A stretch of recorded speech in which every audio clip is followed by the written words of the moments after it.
Hello বন্ধুরা, সবাই কেমন আছো? মহুয়া ঘরকন্যায় তোমাদের সবাইকে স্বাগত।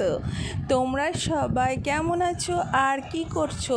আজকে আমি কি করেছি দেখো।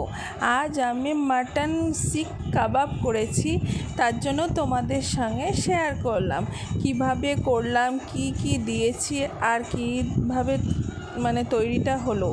দেখো তোমরা সবাই, আমার কাছে শিক নেই, কী করবো, তার জন্য আমরা টাউনে থাকি তো আমি এটা একটা মেলায় কিনেছিলাম। এর মধ্যে এটা বেগুন বা টমেটো পোড়া হয়, খুব সুন্দর। ওইটার মধ্যে আমি দিয়ে অল্প আঁচে একটু প্রথমে আঁচটা বাড়িয়ে দিয়েছিলাম, তারপরে একটু কমিয়ে দিয়েছিলাম, অল্প আছে হালকা হালকা করে হচ্ছিলো। এটাই খাবে হেভি টেস্টি, লেবুর রস দিয়ে এই যে একটা সেন্ট হেভি। আর সবাই ভালো থাকো, সুস্থ থাকো, বাই বাই।